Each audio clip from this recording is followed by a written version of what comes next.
Caught my sister in bed with my fiancé. Family forgave them, ambushed me at Christmas, and tried to reunite us. So I ghosted them forever and built a new life. Before I dig into the crazy mess, let me give you some backstory. Growing up in a small town outside Milwaukee, I always thought my family was my foundation. We weren't the type of people to leave things unsaid or go months without speaking. My sister Dana and I were close in that competitive two girls under one roof kind of way. She was a year younger than me, and we'd always been compared to each other. She was the charming, free-spirited type while I was the one with a plan. Our brother, Matt, was the baby in our dad's shadow, always soaking up every ounce of attention he could get. Our parents, Chris and Joan, were typical Midwest parents. Dad ran the household with an iron will, and Mom was the type to crack jokes and grill steaks like it was her personal hobby. I thought I had it all figured out. A stable family, siblings I could trust, and a fiancé who I believed was my soulmate. Ethan came into my life during a group project in my junior year at UW-Madison. He had this magnetic energy about him that made you want to be in his orbit. He was ambitious, confident, and ridiculously attractive. I fell for him fast. By the end of the semester, we were a couple. It felt like a whirlwind, but I didn't question it because it seemed perfect. I imagined our future together. Careers, kids, everything. One November, I proposed to him. It wasn't some grand gesture, just the two of us on a crisp autumn evening. He said yes, and we started planning our wedding for the following summer. It felt like the beginning of the life I'd always dreamed of, and then it all imploded. In March, I had a random slow Friday at work. I decided to surprise Ethan with his favorite takeout and spend the evening together. When I walked into our apartment, everything felt off. His shoes were by the door, but the place was eerily quiet except for faint laughter coming from the bedroom. My stomach tightened. Something felt wrong, but I brushed it off thinking maybe he was watching a funny video or on the phone with a friend. When I opened the bedroom door, my world shattered. There they were, Ethan and Dana tangled up in bed. Ethan was wearing the oversized t-shirt I had given him for Valentine's Day, the one with the cheesy heart print. It wasn't hard to put two and two together. They froze, both of them looking like deer in headlights. It's funny how silence can say so much. The air in the room felt heavy, suffocating. Dana, my own sister, had the audacity to say, "It's not what it looks like." I stared at her, almost laughing at the ridiculousness of it. Ethan didn't say a word, just scrambled to cover himself with a blanket, like it would erase what I'd just seen. I didn't yell. I didn't ask questions. What was the point? The evidence was right in front of me. I looked at Ethan and said, "Pack your stuff and get out." My voice was calm, steady. I wasn't about to give them the satisfaction of seeing me lose it. Dana tried to speak something about how it just happened, but I cut her off. "You're dead to me." I wasn't interested in hearing her excuses or fake remorse. There's no "it just happened" when it comes to sleeping with your sister's fiancé. I walked out. I didn't wait for an explanation or a pathetic apology. I grabbed my keys and drove to a friend's house. That night, as I stared at the ceiling, the reality of it all sunk in. My fiancé, the man I planned to marry, and my sister, someone I trusted, had betrayed me in the worst way possible. It wasn't just about the cheating. It was the fact that they'd both actively chosen to destroy something I valued so deeply. The day after I caught Ethan and Dana, I didn't think things could get worse, but, of course, they did. While I was at work, Ethan moved out of the apartment. I'd already told him to pack his stuff and leave, so I figured that was the end of it. But when I came home that evening, there was a note on the counter sitting right where we used to keep a framed picture of us. It was short, but not sweet. He wrote that he fell in love with Dana and never meant to hurt me, followed by some garbage about hoping I could find it in my heart to forgive them. He had the nerve to finish the note with, "I hope you can still be happy for us one day." Happy for them? I wanted to laugh, but it wasn't funny. It was infuriating. I crumpled the note and tossed it in the trash. There was nothing left to say to him. The apartment felt eerily quiet without his stuff, but I didn't care. I wanted him out of my life as fast as possible, and now he was. My family found out what happened within a few days. I didn't tell them. I'm guessing Ethan or Dana spilled the beans. My dad, Chris, called me immediately. He was furious. Not at me, but at Dana. He kept saying how he couldn't believe his own daughter would betray me like that. "She's not welcome here," he said over and over again. At first, it felt good to have him on my side, but I wasn't naive enough to think it would last. My dad's loyalty has always been conditional. He's the type who prides himself on keeping the family together even if it means sweeping massive betrayals under the rug. I figured it was only a matter of time before he started defending Dana. My mom, Joan, was a different story. When I finally answered one of her calls, she didn't say much. She just sighed and said, "Well, I guess things like this happen sometimes." I couldn't believe it. She wasn't angry, upset, or even surprised. She treated it like Dana spilling coffee on my shirt instead of nuking my relationship and my trust in her. Matt, my younger brother, tried to be supportive, but I could tell he was conflicted. He'd call to check on me and say he couldn't believe what Dana and Ethan did, but there was always hesitation in his voice. He was caught between me and the rest of the family, and it was obvious. For weeks, I ignored most of their calls. I didn't have the energy to rehash what happened or hear excuses about why I should let it go. Instead, I threw myself into work. It was the only thing keeping me sane. My boss, Katie, noticed I was putting in extra hours and asked if everything was okay. I didn't tell her the full story, but I admitted I was dealing with some personal stuff. That's when she mentioned the Indianapolis office. Apparently, they'd been struggling to find someone to lead the team there, and Katie thought I'd be a perfect fit. It was a promotion and a chance to get out of Milwaukee, far away from Dana, Ethan, and all the mess they'd created.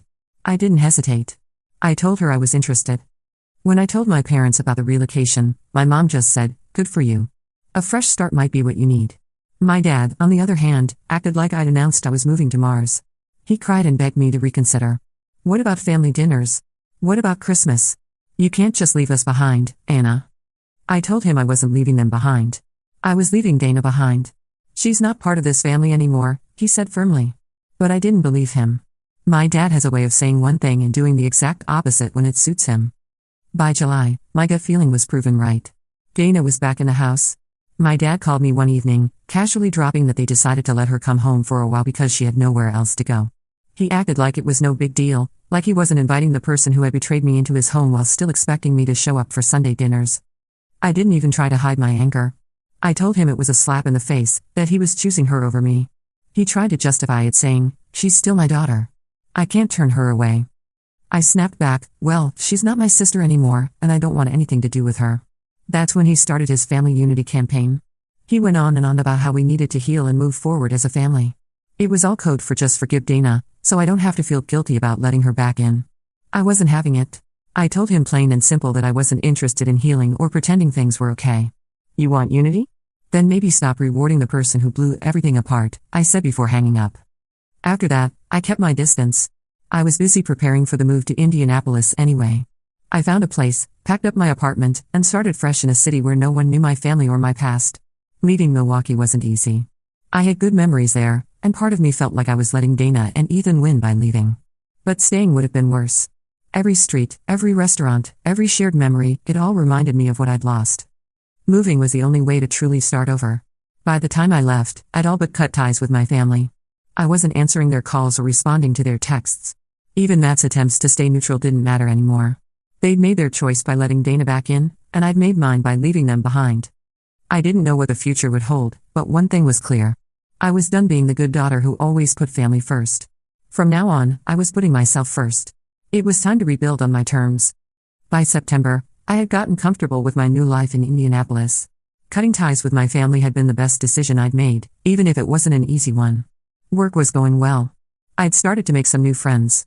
And the distance from all the chaos was exactly what I needed. Then my dad, Chris, called me. It was his birthday coming up, and he wanted me to come home to celebrate. I hesitated. My relationship with him had been strained ever since he let Dana back into the house. But he kept pushing, saying it would be just the immediate family and that he missed me. Against my better judgment, I agreed. The drive to my parents' house was long, giving me way too much time to second-guess my decision. I told myself I was doing this for my dad, even if he had disappointed me. Maybe it wouldn't be so bad if it was just him, my mom, and Matt. When I pulled up to the house, I immediately knew something was off. There were way too many cars parked outside. My stomach dropped when I spotted Dana's car in the driveway. My hands gripped the steering wheel as I debated turning around, but I didn't want to give my dad the satisfaction of bailing. I decided to walk in, keep it short, and leave as soon as possible. As soon as I stepped through the door, my dad greeted me with a big smile, acting like nothing had ever happened. "Anna, I'm so glad you came," he said, pulling me into a hug. His energy was over the top, like he was trying to smooth things over with sheer force of will. I glanced around the living room, and there they were, Dana and Ethan, sitting on the couch like they didn't have a care in the world. Ethan even had the nerve to laugh at something Matt said, as I stood there frozen in disbelief. "Why are they here?" I asked, my voice low but sharp. Before my dad could answer, he grabbed my arm and ushered me further into the house. "Let's talk in the living room," he said. Like that would somehow make this less awful. When we got to the living room, my dad started his usual spiel about healing and family.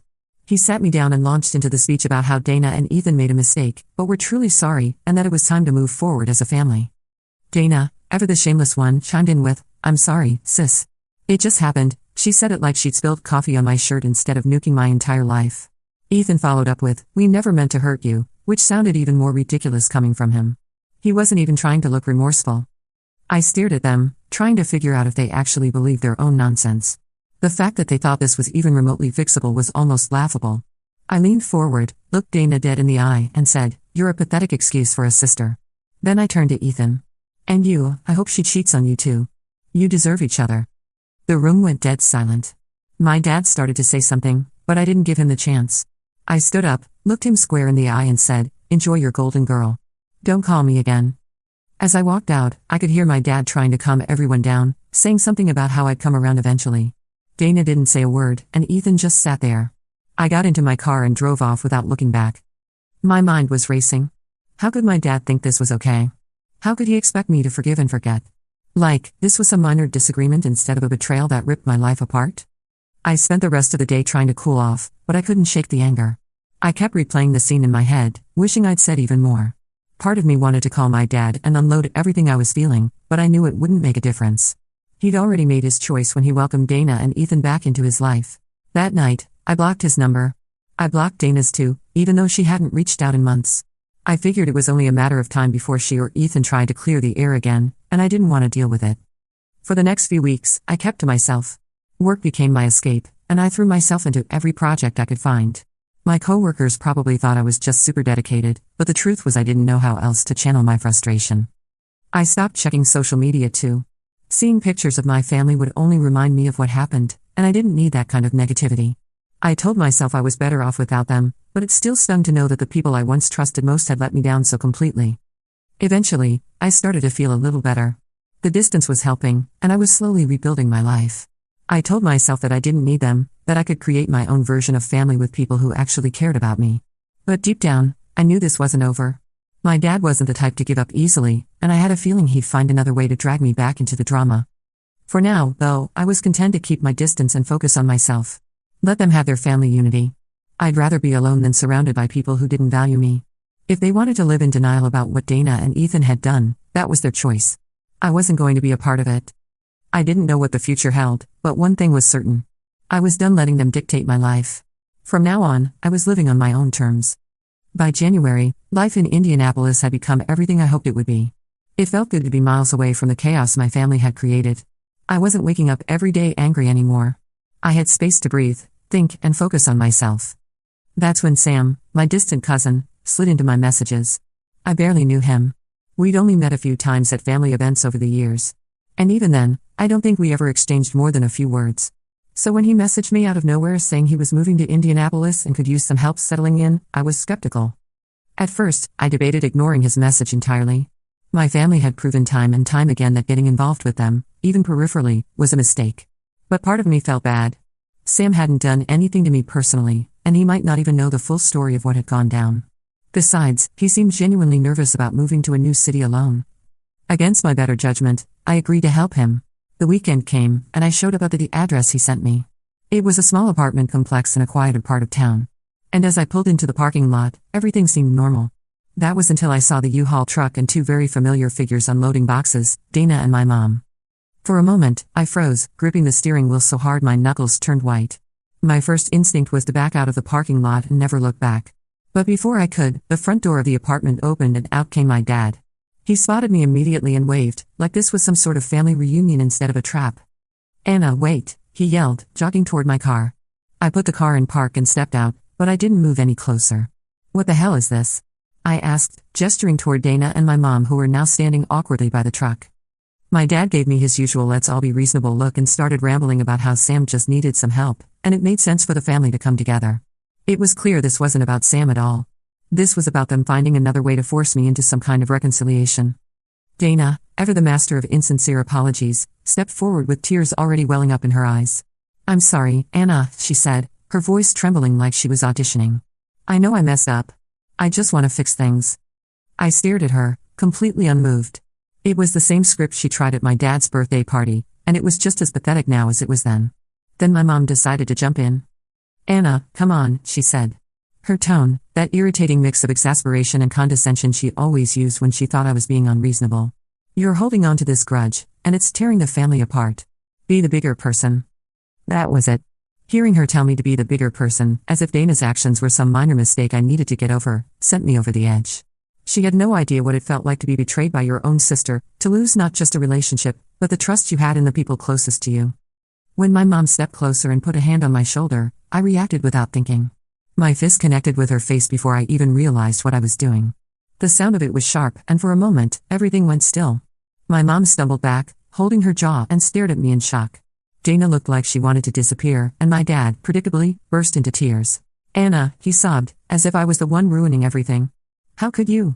Dana muttered something under her breath about me going too far, but I didn't even bother responding. I turned and walked back to my car. "Don't follow me," I said over my shoulder. When I got home, I blocked Sam immediately. I didn't care if he was part of the setup or just a pawn in my dad's latest scheme. Either way, I wanted nothing to do with him. That night, I sat on my couch trying to process what had just happened. I wasn't proud of losing my temper, but I didn't regret it either.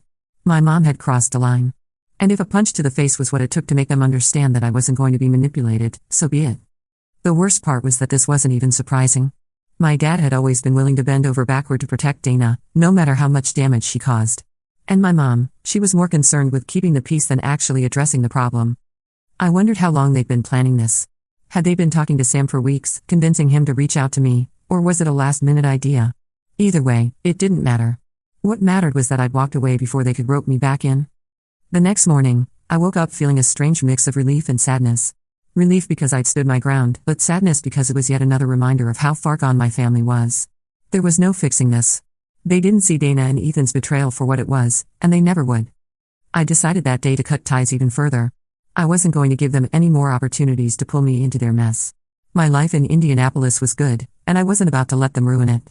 Whatever they wanted from me, closure, forgiveness, or return to normal, they weren't going to get it. I was done being the scapegoat, the one expected to keep the family together while everyone else did whatever they wanted. From now on, I was focusing on myself. They could keep their fake apologies and forced family unity. I didn't need any of it. By December, I was in a much better place emotionally and mentally. Life in Indianapolis was steady, and I had started dating Hunter, a 24-year-old man who quickly became my rock. He was everything I needed, kind, funny, supportive, and most importantly, he respected my boundaries. He knew about the mess with my family and never once pressured me to reconnect. Hunter's family lived in Chicago, and he invited me to spend Christmas with them. It was the first time in years that I was genuinely looking forward to the holidays. His parents were warm and welcoming. His siblings were great, and there was none of the tension and drama that had plagued my family gatherings for as long as I could remember. A week before Christmas, though, I got a letter in the mail. I almost ignored it because I didn't recognize the handwriting. When I opened it, my stomach dropped. It was from my dad. He wrote that Dana and Ethan had gotten married, and that my parents were now separated. He didn't go into detail about why, but he kept emphasizing how much the family needed me this Christmas. He begged me to come home, saying it could be a chance to heal and to move forward. I read the letter twice, trying to figure out what he was really asking for. Was this about me, or was it just another attempt to fix the mess Dana had created? The mention of their marriage made me sick to my stomach. It felt like a slap in the face, a reminder that they had moved on without a shred of remorse for what they'd done. When I showed the letter to Hunter, he suggested I let it go. "You don't owe them anything," he said gently. "If it's just going to hurt you, there's no reason to put yourself through that." He was right, of course, but a small part of me still felt guilty. Not for cutting them off, but for the fact that I couldn't shake the sense of obligation my dad always tried to instill in me. In the end, I decided to spend Christmas with Hunter's family. They lived in a cozy house in the suburbs of Chicago. And as soon as we arrived, I knew I had made the right choice. His parents greeted me with hugs, and his dad immediately started fussing over whether I liked hot chocolate or mulled cider better. It was simple and wholesome in a way I hadn't experienced in years. We spent Christmas Eve decorating the tree, baking cookies, and playing board games. It was the kind of holiday I'd always wanted, but never really had. For once, I wasn't waiting for some kind of argument to break out. Christmas morning was just as peaceful. Hunter's family had a tradition of opening presents in their pajamas, and they even had a stocking for me with my name on it. It was thoughtful, simple, and made me feel like I belonged. But even in the middle of all that warmth and happiness, the thought of my family lingered in the back of my mind. I couldn't help but wonder what they were doing, whether my dad was sitting alone in the house, whether my mom was celebrating at all, or whether Dana and Ethan were playing happy couple while the rest of them pretended everything was fine.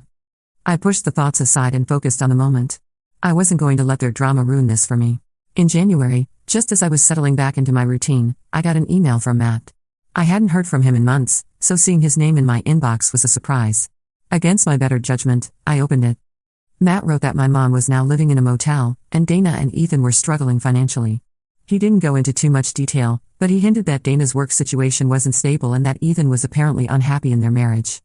I stared at the screen, trying to figure out why Matt thought I needed to know any of this. Was he looking for sympathy? Did he expect me to swoop in and fix things? If so, he was going to be disappointed. I didn't respond to the email. What was I supposed to say?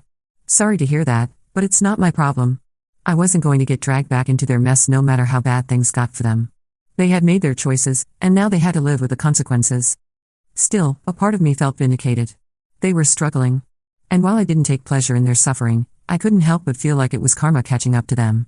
Dana and Ethan had destroyed my life, and now their perfect little bubble was starting to crack. Hunter noticed I was quieter than usual that evening and asked if everything was okay. I told him about the email, and he just nodded. His expression soft but firm. "You've done the hard work of moving on," he said. "Don't let them pull you back in." He was right. I had spent too much time rebuilding my life to let their problems derail me now. Whatever was happening with my family wasn't my responsibility anymore. The next morning, I deleted Matt's email and blocked his address. It wasn't easy, but it was necessary. I wasn't going to let them use guilt or pity to worm their way back into my life. That Christmas with Hunter's family felt like a turning point. For the first time, I realized what it meant to be truly free of the toxicity I had grown up with. I didn't need my family's approval or their validation. I had found people who cared about me for who I was, not for what I could do for them. The chaos of my past wasn't going to define me anymore. I had built a new life, and I wasn't looking back. By the time June rolled around, I was feeling good about how far I'd come. My life in Indianapolis was stable. My relationship with Hunter was growing stronger every day, and my family was nothing but a distant memory. I had blocked them all, ignored every half-hearted attempt to reach out, and focused entirely on myself. But, of course, they weren't done with me. I was getting ready to head out for a run when I heard a knock at my door. I wasn't expecting anyone. And when I looked through the peephole, I froze. It was Matt. I hadn't seen him in over a year. And for a split second, I considered pretending I wasn't home. But eventually, I opened the door, and he immediately started crying. "Anna, I'm so sorry," he said, stepping into the hallway before I could invite him in. "I should have stood up for you more. I should have done more." His words caught me off guard. For so long, Matt had been this passive presence in my life. Someone who never outright hurt me, but never really defended me either. Hearing him take responsibility was unexpected, and I wasn't sure how to respond. "I cut ties with Dana and Ethan," he continued. "And Dad, I just couldn't take it anymore." I folded my arms and leaned against the doorframe. "What do you want, Matt?" He hesitated, wiping his eyes. "I just want to talk. Mom wants to talk too. Can we meet, please?" I should have said no. Every instinct in my body was screaming at me to shut the door and move on with my day. But there was something about the way he looked at me, pleading, desperate, that made me pause. Against my better judgment, I agreed. A few days later, we met at a quiet diner on the edge of the city. Matt was already there when I arrived, sitting with our mom, Joan. I hadn't seen her since I punched her in the face outside Sam's apartment, and the tension between us was palpable. She stood up as I approached, extending a hand. I didn't take it. Instead, I sat down across from them and waited for one of them to speak. "I'm sorry," my mom said finally, her voice low, "for everything. I should have done more to protect you.